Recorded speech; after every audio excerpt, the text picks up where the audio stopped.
Here comes a new episode. I hope the ones who keep watching like it so far. And because in the next couple of episodes is happening so much, I will do them one by one again, even though the Tyler plot belongs together. Now let's go right into the episode and its setting. I love how they take full advantage of the beach house set. It is nice to see that Emily actually uses the swing jack repaired, and that the chairs and the table look as if she would spend time at her veranda. Must be a nice view with the ocean, especially when the sun is going up. About Emily's relationship with Victoria. As I said before, I like that Emily and Victoria are the main antagonists in this show. From the beginning, Emily has been more focused on Victoria and her role in the framing of her father than on Conrad.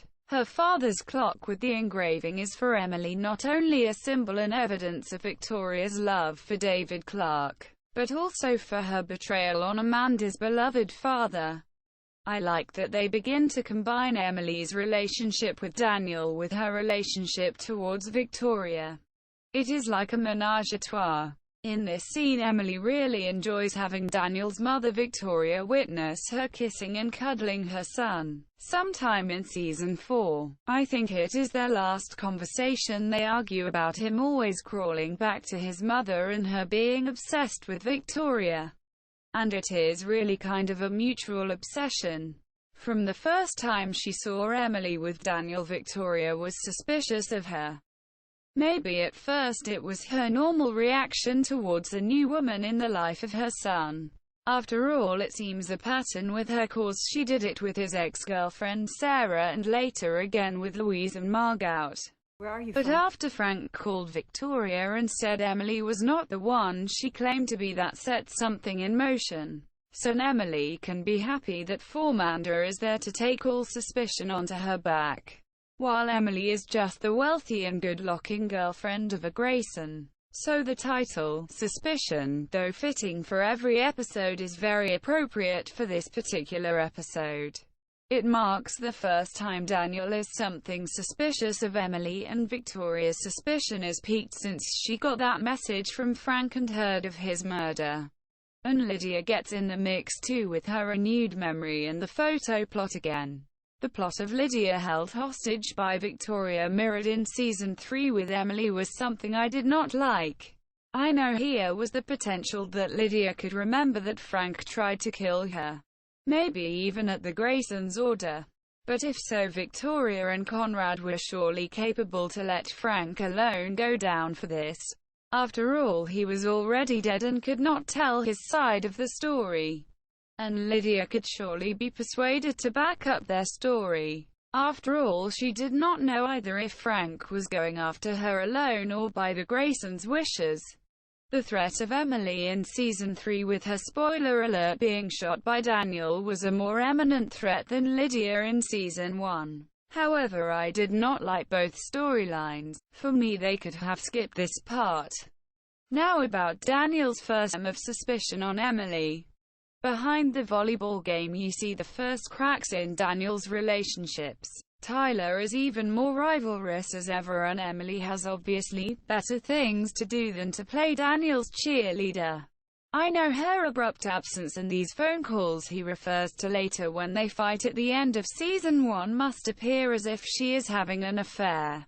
In a way that is also true because Emily is betraying Daniel with her revenge agenda.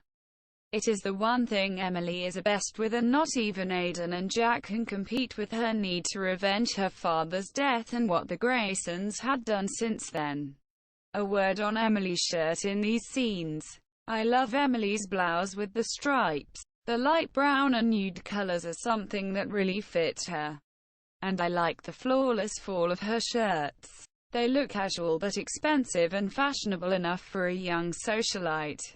The pink one with lace at the end of the episode looks also great and underlines her feminine vibes when she is with Daniel. This seems to be the first phone call between Emily and Nolan with his puns. I love their conversations over the phone. It really kept their relationship natural since sometimes they were not in the same place due to the plot. Nolan's wordplay with Fauxmanda is fun. He is actually the source for real Emily's nickname, and for many bon mots of the show. But, I will tell you, she's got a killer bod, pun intended. Now to Emily's fight with Fauxmanda. I still do not like how Emily speaks with Fauxmanda. She has been nothing but loyal, and all she wants is a place of her own with family and friends, which includes Emily. By the way, the same thing can be said about Nolan, who just wants to be Emily's friend too. So I do not know why Emily is so determined to get rid of her. I get that she does not want Jack to know who Fauxmanda pretends to be, cause as it actually happened, this lie only did hurt Jack to the core. And she knew that when Fauxmanda would stay, she would snatch Jack from her, for whom she still has feelings, even though Emily begins to fall for Daniel. And more pressing, Amanda has a target on her back and could be a danger for Emily's revenge agenda. Because at first Emily could not know that their identity switch would withstand the suspicions of the Graysons, so it was a natural solution to send her away. But as she saw Fauxmanda wanted to stay, why did she not adapt? After all, Fauxmanda was a really good distraction. Though later, when she was more friends with her, Emily must have cared about Fauxmanda's safety, cause the Graysons surely would try to get rid of her. The main problem seems to be that Emily cannot control Fauxmanda in the same way as others. So this must be a frustrating situation for Emily, who wants to control everything. There is also a competitive streak here. I think when Fauxmanda saw that Emily has found her luck with Daniel at the end of the last episode, she wanted something like that for herself. And because Jack was available and her fake identity made it simple to establish a deeper connection, she used it to get intimate with him very fast. I do not think she planned the spoiler alert pregnancy as a way to attach Jack closer to her. But as Emily points out in Season 3, orphans dream of their own family as a substitute for the one they lost, and so Fauxmanda did. With Emily and Fauxmanda there is the same problem as with Emily and Nolan. Later they get friends and very close, but before you get to see how cold and charmless Emily can be when she does not pretend to like someone. From the beginning this seems to be pattern, too, because Emily behaved pretty much that way with Ashley in the first couple of episodes. Now about Daniel and Tyler. What I like in the next couple of episodes is the rivalry between Daniel and Tyler, though it is something you have seen 1,000 times before. But I am happy that they are showing another rivalry than the ones with Daniel and Jack about Emily. This fighting over a girl is just too stale for my taste. And I like that both get help from their girlfriends and both are far from playing fair, as we see later. As for Conrad and Victoria in this episode, like in the episode Guilt, I like the layerings of suspicion here. Conrad is suspicious about Victoria and vice versa. Though this will come back several times during the show, it was always a nice distraction from Emily's revenge and a plot to see the Graysons plotting against each other. I really enjoyed this in Season 3 when finally almost everyone tried to take each other down to save him or herself. And last but not least, Emily is suspicious about Fauxmanda's motives to stay. Seems she is not really sure of Fauxmanda's loyalty. I love how Emily jumps at the opportunity to frame the Graysons and, spoiler alert, Tyler later for the murder of Frank. She could have outed Fauxmanda and get rid of her the easy way. But she tried to protect her from getting persecuted for this crime. What I really love about the show is how they tied different characters and plot lines together. Sometimes, especially in Season 2, they did this not as good as in the first season, but the Tyler, Nolan and Emily storyline was something I totally enjoyed. Nolan, who seems to have the same weakness for unstable and violent love interests as Jack, is very intrigued by Tyler, who is the perfect con artist with a violent streak. However, it was nice to see the conflict between Tyler and Daniel and the one between Nolan and Emily explode in the next couple of episodes. Back to Emily and Victoria. This scene with Victoria was the first one with her back in David Clarke's house. I enjoyed how Emily used it to invoke Victoria's memories. Victoria seems weirdly vulnerable in this scene, not only because of the well-placed flashback with her and David. Though I am fully on Emily's side, I can understand why Victoria fears for Daniel being hurt. That was something I did not like about Emily's plan from the start, that she used and manipulated other innocent people to get what she wants.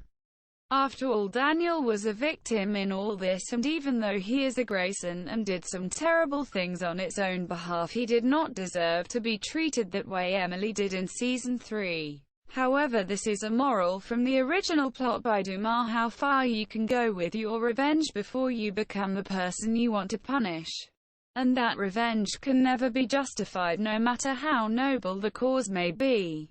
In Emily's relationship towards Victoria and the Graysons, there is still something what I cannot understand. I really want to make things right between us, especially since there's a chance that we could be family someday. At first I thought she told this because she wanted to tease Victoria, but no, I think that was really her goal, becoming a part of the Grayson family. I mean, that was a main part of her revenge agenda in Season 3, getting married to Daniel. But I never understood why. In Season 3 it was part of a bigger plan with her disappearance in the wedding night. But in Season 2 with Aidan and several times before, she always told the same story. Core part of her plan was to marry into the Grayson family. This can not only be because she would get an easier access to information because Emily was gathering information all the time, and the vague explanation she wants to destroy them from inside is also not very persuasive. So why did she want to be a part of this toxic family? Was it some kind of an unresolved conflict in her childhood? A personal revenge on Victoria, who did not want little Amanda to be part of her family?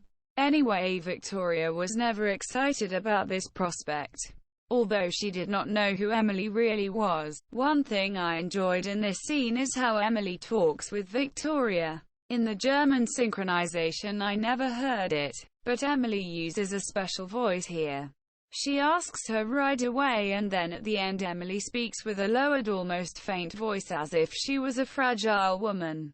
The same fake persona Emily used in front of Dr. Banks. But when she is not seen by Victoria or Dr. Banks in a couple episodes before, you see her smile because she has fooled someone perfectly again. Back to Emily and Daniel. This little scene with Daniel shows two things. One, that Emily has an answer for everything, even for her absence at the volleyball game, and that the fact Daniel moved in seems to be no problem for her revenge agenda. Emily is already manipulating Daniel in his views and actions towards his family. She needs him near his family as long as he is her best way to get the newest information on the Graysons.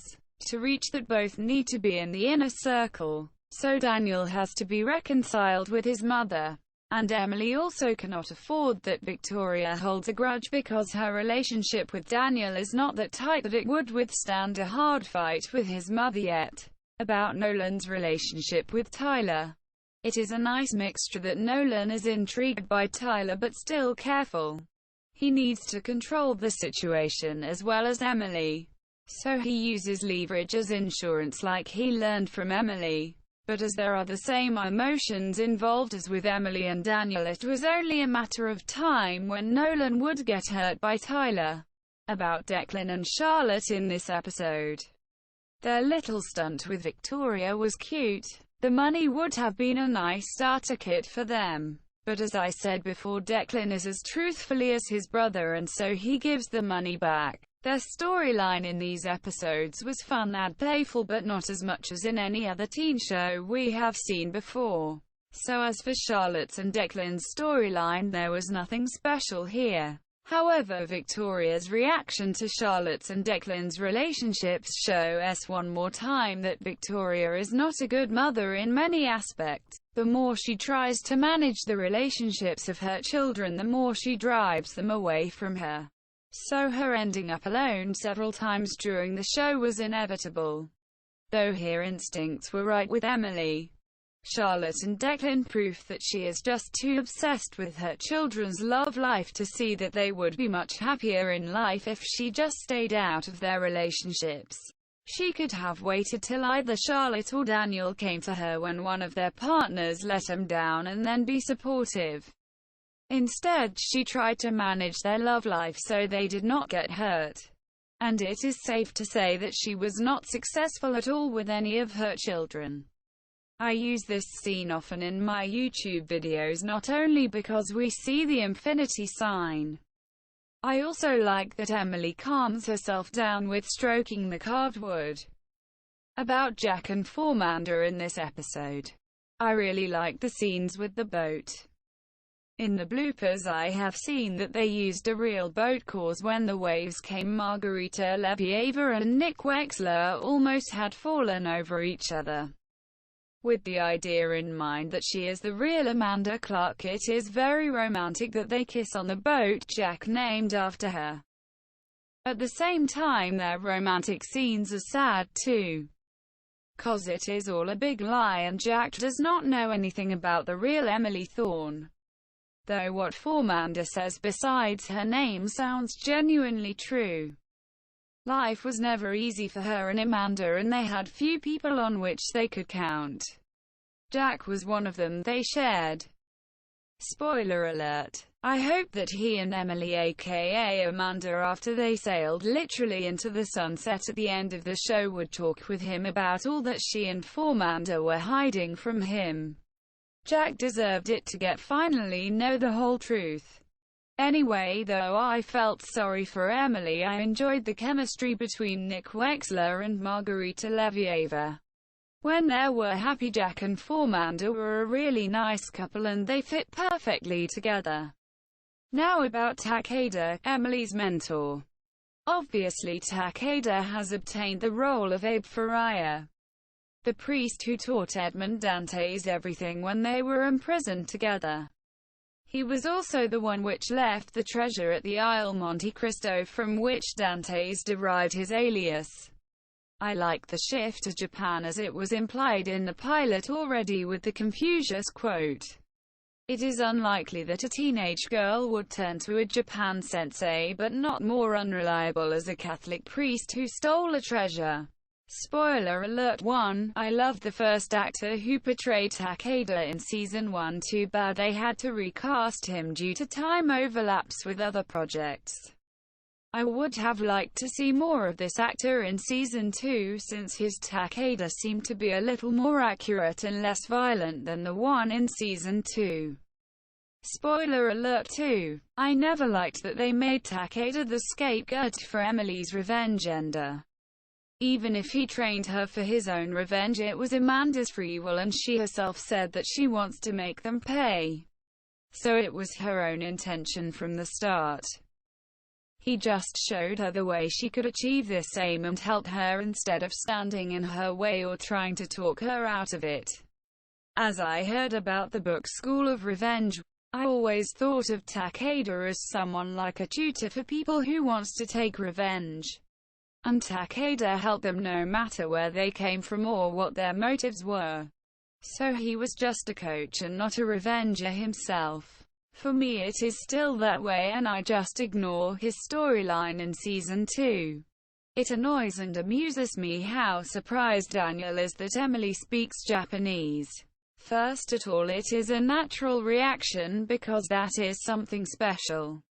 But on second sight it is a little odd how much Daniel does not know and even does not ask Emily. Different than Joshua Bowman, I hope Daniel is very superficial and seems to be totally okay with the fact that Emily is in the same way beautiful and mysterious. A word about Emily's white dress. I like her color scheme, as I said multiple times. White colors are more than appropriate for Emily's fake persona. With her blonde hair she just looks so harmless. And the form-fitting cut of the dress really highlights Emily's marvelous figure. I do appreciate how Takeda is manipulating Emily in this episode. I like how they managed to show him as a mixture of a mentor and of course father figure as surrogate for her dead father David Clarke and a teacher who manipulates his students to teach them a lesson. Spoiler alert. The flashbacks at the beginning of Season 2 were focused on Aidan and his betrayal on Emily, but they also showed the kind of relationship between Emily and Takeda that was established here. He tries to make her more resilient against outside forces so that her emotions will not stand in her way when she has to do something that hurts people she cares about. We see that later in the episode with Tyler's murder. Takeda tries to set things in motion and speed her revenge up while Emily tries to minimize the fallout on the people she cares about. Anyway, you must admit that Takeda is always there for her when Emily calls him for help. Maybe more because he wants to control her and see if her revenge agenda goes as planned, but he also tries to help, though not always in the way Emily wants him to, as we see in later episodes. Back to Daniel and Emily and his parents. As I mentioned it before, I like Daniel in Season 1. Even when he is insecure and even more when he is not so self-assured as his parents are. It is funny that this apology is the only one Emily aka Amanda gets from Victoria, though there were much worse things she has done to Amanda through the course of the show. However, it seems as if Victoria is throwing the towel, maybe because she is more focused at her war with her husband Conrad. In Season 1, the romance between Emily and Daniel seems more to annoy than really to concern her. The real fight between the two women in Daniel's life begins in Season 3. About Tyler, Nolan and Ashley. As I said at the beginning, I like the storyline with Tyler and Nolan. On the one hand, there is this con artist who tries to lighten Nolan of some money for his own ambition and to get his girlfriend a new dress that she wears in these scenes, by the way. And on the other hand, there is Nolan who desperately needs friends and love in his life and already tried to buy it from Jack. So Nolan is torn between Tyler and Emily and cannot choose to whom he will be loyal. About the last scene. Though I am not such a big fan of Gemily, this scene really broke my heart. Especially with the voiceover by Emily and the slow motion. Jack seems so happy with Fauxmanda and Emily cannot bring herself to destroy this luck, though it is built on lies. But what I like again is that Emily's white dress in combination with the white wood seems to shine. She looks so feminine, innocent and vulnerable in this scene like rarely on the show. As they pointed out in Season 4, Jack has always been her weak spot. Even Takeda saw it. Her emotions for Jack are the only thing that could endanger her revenge agenda.